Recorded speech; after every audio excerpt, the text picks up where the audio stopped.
Bonjour, bienvenue pour la quotidienne du 9 mars. Ce mardi, les candidats au deuxième tour des communales se sont présentés au greffe. Petit tour d'horizon lors de notre petit journal dédié aux élections communales.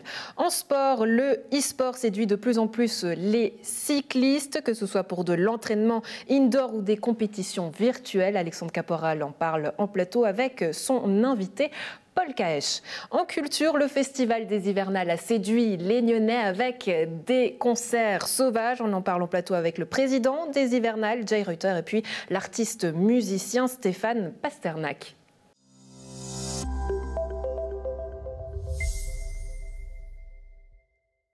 Place au petit journal des élections. Ce mardi, les candidats au deuxième tour des communales se sont présentés au greffe. On en parle avec Rodolphe Henner. Bonjour. Bonjour, comment ça va? Mais ça va très bien. Après un week-end chargé, Gilles Bieler, la forme? Pareil. Vous vous êtes remis? Pas tout à fait. Et puis, c'est pas ce qui est arrivé aujourd'hui qui va participer beaucoup à ce qu'on se remette complètement. C'est ça, la course est rude et tendue. À Nyon, qu'est-ce qu'on peut en dire, Rodolphe? Bon, alors à Nyon, comme on l'annonçait à peu près dimanche, il y a une explosion totale de l'alliance de droite. C'est malheureux, chacun pour tout, chacun pour soi, Dieu pour tous. Alors on voit que le PLR a décidé de partir avec ses deux représentants, Roxane Faro et Maurice Gay. On a aussi Claude Huldry du PIN qui fait alliance avec Vincent Hacker, une alliance absolument inédite, mais une alliance un petit peu des municipaux en place pour sauver leur tête. Gilles, qu'est-ce qu'il faut en dire? Une alliance centriste quand même, il faut aussi dire un Vert libre et puis un PIN, ça fait sens. Ça fait sens aussi, je pense, pour le Vert libre Vincent Hacker qui a fini 9e quand même, qui n'a pas été très brillant dans cette élection dimanche. D'être tiré par la locomotive Huldry, ça peut être intéressant pour lui. Une alliance et c'est totalement... très dangereux pour le PLR. Ouais. On le sent d'ailleurs, cette tension, parce qu'aujourd'hui, ce matin, en conférence de presse, l'ambiance était très tendue, Gilles Bieler. Alors oui, Antoine Guenot, notre collègue de La Côte qui était là-bas, qui va raconter ça demain dans le journal et déjà aujourd'hui sur le site, a assisté à une pièce absolument incroyable durant cette conférence de presse où Claude Huldry, municipal en place, a tiré à boulet rouge sur son collègue actuel et ancien colistier Maurice Gay. Vous découvrirez les coulisses et les salves. Mais en tout cas, l'alliance de droite que beaucoup disaient de façade a éclaté et c'est une désunion totale. Vivement le débat de alors on aimerait juste demander à la régie de nous renvoyer une archive de 2011, parce qu'en 2011, il y avait déjà eu un souci. Alors on regarde, c'était La Côte 2011, guerre fratricide à droite. Qu'est-ce qui s'était passé, Gilles? Claude Huldry avait tenté de sauver Elisabeth Ruéret, qui avait été destituée par son parti, le PLR. Et il avait réussi. Du coup, Maurice Gay notamment, Éric Bieler aussi, et je crois André Francis-Catin s'était retrouvé le nez dans l'eau, le bec dans l'eau. Et effectivement, Claude Huldry qui était allé rechercher Elisabeth Ruéret, les deux avaient été élus, avaient rejoint la municipalité qui était alors largement à gauche, comme cette fois-ci. Par contre, en 2016, la droite avait réussi son pari, il faut le rappeler, d'une union pour gagner sa majorité. Elle avait réussi ce pari-là. Elle avait aussi pu compter sur un désamour pour le municipal vert en place, Olivier Mayor, qui payait cher, une histoire de feu dont on a... Oui, cher et parfois peut-être assez injustement. Et vous aurez justement l'occasion d'entendre ces candidats lors de notre débat, enregistré jeudi, probablement diffusé vendredi. Ce qu'on peut dire pour Gland, c'est une vague GDG. Alors, on arrive tout de suite à Gland. J'aimerais quand même juste rappeler que le Parti Pirate, que le Centre et que Raphaël Weisskopf seront aussi là. Ils vont grappiller des voix. Bref, sincèrement pour Nyon et pour conclure sur Nyon, ça va être une baston, une véritable baston. Voilà, 9 candidats pour 2 sièges. Une baston à laquelle ne participera évidemment pas la plateforme de gauche qui peut se retirer pendant quelques semaines de la scène politique puisque pour eux, tout est fait et bien fait. Les GDG, par contre, le combat continue puisqu'ils reviennent encore et toujours. Alors Gland a placé un siège avec Isabelle Monet, la seule élue. Les 5 candidats les mieux plébiscités par le peuple sont GDG. Ils repartent à 5, donc moins Isabelle Monet. Ça fait 4. La surprise, Gilles, c'est vraiment la plateforme de gauche. Oui, c'est une surprise, mais ça tient la route. Il faut rappeler que depuis dimanche, au Conseil communal, la gauche est le deuxième parti de Gland derrière Ils ont derrière 19 sièges le GDG, désormais. Ouais. Des GDG, on pourrait se demander s'ils ne pourraient pas placer 7 municipaux s'ils présentaient 7 candidats. Mais donc derrière le GDG au Conseil, il y a la gauche. Donc c'est assez légitime quand même, enfin peut-être pas légitime, mais en tout cas logique, qu'ils attaquent avec 3 candidats. Et puis on retrouvera aussi un UDC avec Maurizio Di Felice. Arol, ballottage total, tout reste à faire. Et la grande annonce ou grande surprise du jour, c'est le syndic Denis Jacquet qui ne se représente pas. Denis Jacquet l'a annoncé, il arrête les frais. Il a tenté un pari, on peut dire qu'il a sauté dans le mauvais train, pris le mauvais train, sauté sur le mauvais wagon. Quelle est l'expression juste? Je ne sais pas, vous corrigerez à la maison. Oui, Denis Jacquet a perdu, il est sorti du Parti Socialiste il y a quelques mois. Il est arrivé dernier à ce premier tour et bon, il n'a pas les forces ou alors il a la lucidité de comprendre qu'il ne va pas pouvoir revendiquer la syndicature. Gilles Bieler, est-ce qu'on pourrait imaginer qu'enfin on ait une première femme syndic dans le district? Alors, une première femme syndic, il y en a eu dans le district, mais à Arol peut-être. Ouais. C'est le fait que Denis Jacquet s'en aille, il a quand même fait 37%. Oui, il va redistribuer quelques voix. Et on ne sait pas trop à qui, parce qu'il a défendu une ligne quand même assez PLR ces derniers mois sur la facture sociale. Mais ça reste un socialiste historique. On verra, mais pourquoi pas si la gauche finit en tête, je pense quand même, je ne suis pas sûr que Loïc Haldiman ne brigue pas le poste de syndic. Donc, ouais, ça va se jouer en 3 personnes, effectivement. Loïc Haldiman, Monique Chula-Pugnal et puis vraisemblablement Giorgio Michello, à moins d'une surprise. On verra. Ce sont vos pronostics, Rodolphe Henner. On a perdu tous les pronostics. On vient de donner 3 noms. On souhaite quand même bonne chance aux candidats. Voilà. Pour Prangin. Prangin, aucune surprise, 2 contre 2 pour ce deuxième tour. Donc l'alternative pranginoise, pardon, c'est-à-dire la plateforme de gauche, qui affrontera avec Daniel Bujard et Alice Journier-Lévy, qui affronteront l'Alliance libérale d'Igor Diakov et Jean-Marc Bettan. Ça aussi, ce sera sur nos plateaux dans les jours qui viennent. Et enfin, ce qu'on peut en dire, c'est un dernier petit mot sur les petites communes. Là, c'était une véritable révolution. Communy, Bassin. Il y a eu des révolutions à Communy, c'est réglé. Hein.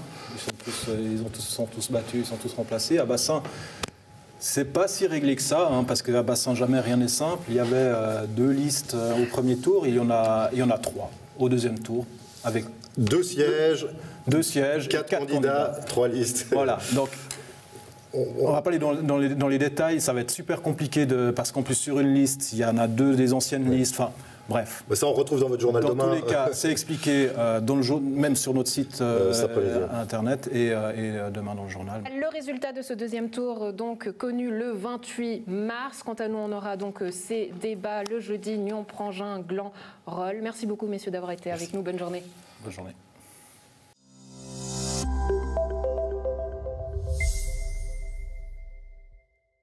Avec le confinement et la saison d'hiver, le e-sport en profite et les sportifs se mettent au virtuel. C'est le cas des cyclistes qui plébiscitent notamment la plateforme Zwift, que ce soit pour de l'entraînement indoor ou des compétitions virtuelles sur leur vélo d'appartement connecté.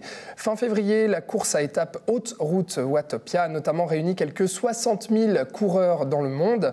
En Suisse romande aussi, on pédale chez soi pour faire avancer son avatar. C'est notamment le cas de Paul Kesch, qui est cycliste et membre du Léman Racing Club. Salut Paul. Salut. Alors explique-nous comment ça marche, cette plateforme Zwift. Qu'est-ce que c'est exactement? En fait, c'est simple, ça permet de pouvoir s'entraîner depuis son salon ou depuis son bureau ou n'importe où. Après, il faut un équipement spécial pour pouvoir le faire, donc l'application qui correspond à Zwift. Et ensuite, il faut le vélo et un home trainer, connecté idéalement. Et après, il suffit juste de connecter son home trainer à son ordinateur, d'installer son vélo sur le home trainer. Et après, chacun a son setup différent avec des ventilateurs ou des protections pour le sol, et puis c'est parti, quoi. Ouais. Et donc du coup, on pédale et puis on voit en fait sur l'écran son avatar avancer au milieu des autres. Donc là, on voit des images avec un peloton. Donc du coup, c'est l'avantage de courir avec d'autres personnes en simultané, en virtuel. Donc le streaming connecté avec tout le monde.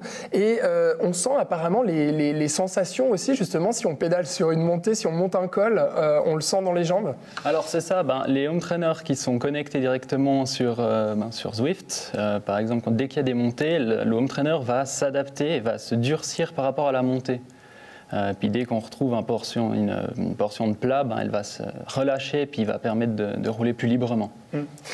Depuis combien de temps tu fais ça, toi, et pourquoi tu t'y es mis en fait? Moi, ça fait 1 an et demi que je m'y suis mis, un petit peu avant le confinement, et je m'y suis mis parce que l'hiver, l'entraînement, quand il fait -5, c'est pas forcément très agréable de rouler dehors. Voilà. Et puis, avec toute l'histoire du confinement, c'était aussi l'occasion de profiter de ne pas trop croiser de personnes et puis de s'entraîner tranquille chez soi. Ouais. Et puis voilà. On cite souvent Zwift, il y a d'autres plateformes qui existent aussi, mais disons que Zwift est la plus utilisée, la plus populaire. Alors pour le cyclisme, mais aussi pour la course à pied et puis d'autres sports du coup qu'on peut pratiquer chez soi et en virtuel. Alors ça existe depuis apparemment plus de 5 ans, mais c'est vraiment au confinement et avec le coronavirus que ça a explosé, quoi. C'est ça, ouais, vu que personne n'osait sortir, tout ce qui est home trainer et choses comme ça a explosé. L'activité de Zwift a triplé, il me semble, de population. On voit directement, dès qu'on se connecte, on voit il y a 500 000 personnes sur le petit segment de route. Et c'est un truc de dingue, parce qu'on voit presque plus la route, tellement il y a de monde. Ah ouais, ok, ça devient aussi bouché que les routes ça, ici en Lavaux ou autre. Il y en a beaucoup en Suisse romande comme toi qui pratiquent ça. Tu t'es retrouvé avec des potes à te connecter et puis à jouer comme on jouerait à un jeu vidéo en ligne? Alors moi, je suis pas avec des Suisses romands ni des Suisses allemands, je suis beaucoup avec des Français. Justement, je suis avec un petit groupe de Français, on se rejoint sur un autre logiciel qui s'appelle Discord, c'est un peu comme Skype pour parler. Et puis on fait des courses, on fait des événements, on fait plein de choses et puis on s'amuse ensemble, quoi. Ouais. Il y a le côté ludique aussi en fait du jeu vidéo, parce que je crois que toi tu es gamer aussi à la base, donc c'est ça aussi qui t'a amené à te lancer, à allier on va dire ta passion du cyclisme et ta passion du jeu vidéo. Et puis le jeu vidéo aussi permet justement de se retrouver tous ensemble et de diffuser aussi ses performances. Je crois que tu pratiques ça aussi sur la plateforme Twitch notamment, qui permet aux gens de te regarder et d'interagir. Comment ça se passe ça? Justement avec le groupe d'amis français, nous on a fait justement un stream de 24 heures un peu caritatif qui s'appelle le What Event, et puis on a bien profité de s'amuser en fait. On se lançait des défis et puis suivant quel défi on recevait tel don et des choses comme ça, et puis on se relayait et puis c'était sympa, on se marrait bien. Alors bien sûr que ça remplace pas sortir dehors avec son vélo et puis rencontrer les potes pour faire des courses ou de réelles compétitions, mais qu'est-ce qui te plaît toi là-dedans et qu'est-ce que tu retrouves finalement de ta passion du sport avec le e-sport? C'est le côté, c'est garder sa forme déjà, tout en s'amusant, parce qu'à l'époque, on avait des home trainers, mais qui n'étaient pas connectés, qui étaient connectés à rien, où on pédalait juste dans le vide, et puis ça, au bout de 10-15 minutes, on se lassait, tandis que là, on peut passer facilement 2, 3, 4 heures devant son ordi ou sa télé à s'amuser comme si c'était un jeu vidéo. Ouais. Il y a l'adrénaline, la compétition aussi, du coup. Aussi, se retrouver face à des Américains, des Canadiens ou des gens qui sont à l'autre bout du monde et se dire, je vais essayer de tous les défoncer, ça peut être marrant. Et ça, il n'y a pas partout sur un home trainer de base qu'on avait à l'époque, il n'y avait pas, donc ça motive. Par contre, tu m'as dit, là, en ce moment, tu en fais de moins en moins parce qu'il fait beau, donc tu préfères sortir avec ton vélo. Vu que là, il y a des beaux jours, donc on profite de sortir, parce que c'est clair qu'un home trainer, ça ne remplace pas les sensations qu'on a dehors en descente ou en plat. On n'a pas la sensation de vitesse, on a juste la sensation de difficulté en montée, et c'est tout. Tu fais partie donc du groupe, le Léman Racing Club, qui est basé dans le canton de Vaud. En ce moment, avec le Covid, qu'est-ce que vous êtes capable de faire ou non? Est-ce que vous arrivez à organiser des événements et à vous réunir? Pour l'instant, non. Il y a une sortie qui est prévue bientôt en groupe, mais je crois de 5. Et autrement, chacun roule dans son coin et s'entraîne comme on peut, quoi. Ouais, donc chacun dans son coin, et puis on espère pouvoir du coup se réunir, j'imagine, assez rapidement. Zwift et puis du coup le e-sport, le cyclisme en ligne, là tu vas laisser tomber pendant quelques mois avant de t'y remettre cet hiver, ou tu as d'autres compétitions quand même de prévues? Alors moi j'ai tout ce qui est les Ironman VR, donc la licence Ironman, donc les triathlons. Après, autrement... Il faut avoir une piscine chez soi, non? C'est pas Alors ça justement, la piscine, elle est remplacée par des étapes de course à pied. Donc l'avantage, là, en fait, théoriquement, il n'y a que juste le vélo qui se fait sur Zwift, à part si on a un tapis de course, mais on n'a pas tous la chance d'avoir ça chez soi. Après, la discipline de la nage est remplacée par la course, donc course extérieure. Et puis après, le vélo, c'est sur Zwift. Ouais, d'accord. Je te remercie beaucoup d'avoir été sur ce plateau d'NRTV. Paul Kech, on rappelle que tu es cycliste et donc que tu es membre du Léman Racing Club. Merci à toi. Merci. À bientôt. À bientôt.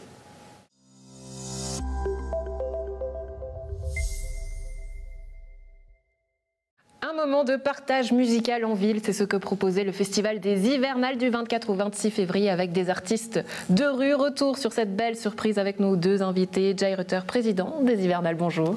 Bonjour. Merci d'être avec nous. Avec nous également Steph Pasternak, binôme de Floor Star, je l'ai dit correctement. Flair Star. Flair Star. Mon anglais n'est pas encore au point, tu vas m'aider. C'est même très bien. C'est même très bien. Mais en français, c'est plus facile. Éclat d'étoiles. Éclat d'étoiles. Plus poétique aussi. Ouais. On va dire plus visuel. Plus visuel comme ça. Alors on va se replonger un peu dans cette ambiance des hivernales version plus réduite, je ne sais pas comment l'appeler, mais toujours aussi chaude, toujours aussi vivante. Comment est-ce que toi tu l'as vécu? C'était surtout quelque chose qui s'est passé assez vite, parce qu'on était en contact, et puis tout d'un coup Jay a dit, écoute, t'as envie de jouer? Parce que je crois que j'ai trouvé une petite manière de pouvoir jouer. Et puis ça s'est passé super, c'était, comment dire, ça a coulé du source. C'était très smooth, on va dire en anglais. Ouais. Jay, c'était quoi? C'était une certaine responsabilité finalement que tu avais sur les épaules. Tu te disais, les hivernales, on ne peut pas ne rien faire. Qu'est-ce qui s'est passé dans ta tête? Disons, c'est surtout justement vis-à-vis des artistes qu'il fallait qu'on essaie de marquer aussi le coup et la culture en général, puisque la culture souffre depuis de nombreux mois. Et puis donc c'était hyper important qu'on puisse trouver une solution. Donc c'est pas venu comme ça spontanément il y a quelques mois en arrière, c'est venu vraiment, comme il l'a dit, un petit peu à la der.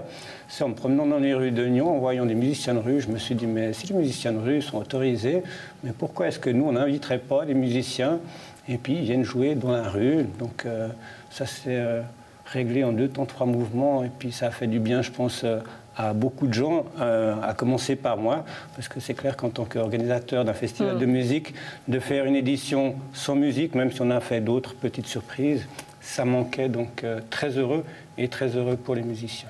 Ouais, j'imagine aussi que ça a fait du bien à toute la famille des Hivernales. Vous avez pu un peu vous retrouver cette ambiance de festival malgré tout. Retrouver l'ambiance du festival, on va un petit peu loin. Alors c'est vrai que peut-être en fermant les yeux très fort, on était un petit peu dans ça. Mais voilà, c'est pas vraiment non plus la même chose. Hein. Ouais. Pendant le festival, on se retrouve quand même dans des lieux existants, des bars, des restaurants ou la salle communale. Il y a quand même un public qui vient pour ça. Il y a toute l'ambiance qui est liée avec ça, avec le bruit du bar, les petites boissons qui coulent à flot et des choses comme ça. Donc c'était pas vraiment la même chose, mais ça a fait du bien, et ça a surtout fait du bien, j'ai envie de dire, à toutes les personnes qui sont impliquées dans le festival, de près ou de loin, et les artistes qu'on connaît, de juste partager ce moment entre nous et avec les autres. Ouais, et ce que tu disais, Steph, c'est que ce qui est assez fou avec les Hivernales, c'est finalement l'accueil des artistes. Qu'est-ce que toi tu as ressenti? Est-ce que tu peux nous en dire direct, c'était déjà depuis... moi j'avais déjà de la chance, il y a 2 ans, de jouer en tant que solo. Et l'accueil pendant le festival est énorme. Je veux dire, on se sent vraiment comme dans une famille. Et là, même chose pour quand on était dans la rue. Je veux dire, c'était Jay qui nous a accueillis. On a bien parlé avant. Après, on a tourné ensemble. Donc, c'était vraiment une ambiance familiale ensemble. Et comme il disait Jay, ce qui était super, c'était vraiment les gens autour qui ont bien réagi. Je veux dire, le nombre de gens qui sont venus vers nous pour nous dire, écoute, continue à jouer parce que le son de la musique, ça fait du bien. Ouais, c'est une scène qui n'est pas facile, jouer dans la rue, parce qu'on est en contact direct avec les gens. Qu'est-ce que tu en as retiré de cette expérience que tu avais déjà fait il y a quelques années? Oui, tu me disais. Ça faisait même beaucoup d'années que j'avais fait ça. J'avais peut-être 20 ans. Donc c'est un public qui est direct. On n'a pas d'échappe derrière des effets ou des micros ou blâmer l'ingénieur du son ou les lights ou je sais pas que ça. C'est vraiment nous et le public. Et voilà, je pense que c'est bon pour un artiste de faire ça parce que ça fait vraiment travailler sa musicalité et sa performance, on va dire. Ouais. Et ce qui est assez fou, c'est que les Hivernales passent entre les gouttes une deuxième fois, puisque depuis, les artistes de rue ne peuvent plus se produire dans la rue, Jay. Tout à fait. On peut dire que les Hivernales sont vernis. 2020, après un soir de festival, annonce du Conseil fédéral que les manifestations de plus de 1000 personnes... Je ne sais pas, Jay, on va se dire qu'à force, il ne faut plus que vous soyez là parce que direct après, hop, ça coupe. Il faut trouver la potion inverse maintenant. Voilà, mais alors je n'ai pas encore la solution pour ça. Je ne gère pas ce genre d'événements malheureusement. Mais oui, on a vraiment eu beaucoup de chance. et en 2021, même si ce n'était pas la même envergure, mais dans les deux cas, on s'est donné à fond. Je crois que je remercie déjà Steph de dire qu'on essaie de faire l'accueil le meilleur, comme à la maison. J'ai une petite pensée sur le petit catering que je me suis dit, il faut que je leur apporte aussi du thé, parce qu'on va jouer dehors, il y a de la il y a vraiment tout, il y a du petit thé, des tisanes, l'eau chaude et tout. Ouais, c'était génial. J'ai été m'amuser tôt le matin à préparer ça, mais c'est important, quoi. C'est vraiment... ils viennent nous apporter du plaisir, donc il faut aussi qu'on leur en redonne. Et puis ensemble, comme ça, on pourra donner du plaisir à d'autres, qui est le public. Ouais, et ça fait du bien aussi de ressentir votre plaisir ici aujourd'hui, de revoir cette énergie aussi dans vos yeux. J'ai une question, comment se porte le festival aujourd'hui? Est-ce qu'il est toujours en sécurité? Comment ça se passe? Alors, il est en sécurité, il n'a pas attrapé le Covid, c'est déjà pas mal. Il a par contre reçu, on va dire, je ne sais pas si je dois dire le vaccin, mais voilà, il va recevoir de l'aide parce que c'est clair que on est une association à but non lucratif, on ne roule pas sur l'or. On avait un petit peu de sous, malheureusement ces sous ont fondu. On a quand même une année devant nous avec des charges. On n'a pas de rentrée puisqu'aujourd'hui on ne peut pas vraiment faire d'événements pour faire des rentrées. On n'a pas vraiment envie de pleurer et puis de faire un crowdfunding, des choses comme ça. On a la chance d'être bien établi maintenant puisqu'on a déjà fait 11 ans. 12 ans si on compte cette année, mais ce n'est pas vraiment une édition. Voilà, on est bien établi dans le paysage culturel régional. On est bien soutenu par la ville, la région et le canton. Donc on va dire que c'est les institutions qui vont nous aider à passer cette période un petit peu plus compliquée au niveau financier. Mais on est très optimiste sur la prochaine édition, qu'on croise les doigts, que tout ira mieux au niveau de la santé et de la vie en général et qu'on puisse se revoir en 2022. À la maison, donc ce message important, soutenez nos artistes, soutenez nos festivals de la région. Une dernière question, Steph, qu'est-ce qu'il en est pour le groupe? Est-ce qu'il y a des prochains morceaux à venir pour Flower Star? Ouais, mais c'est toujours dur. Mais là, l'idéal, c'est qu'il n'y a plus de restrictions, on peut se produire. Mais projet immédiat, là, c'est vraiment de continuer ce qu'on fait, c'est-à-dire de se produire sur les réseaux sociaux, d'être vu, de soutenir des causes comme Nos Cultures, Nos Futurs, et de vraiment essayer de rester connecté avec le public, parce que dès que les portes s'ouvrent, on aimerait bien être devant pour aller jouer et puis se produire et surtout partager avec le public. Ouais, partager avec le public, partager la musique. Merci d'avoir partagé en tout cas ce moment avec nous. Steph, Jay, bonne journée à vous. Merci pour l'invitation. Avec grand plaisir.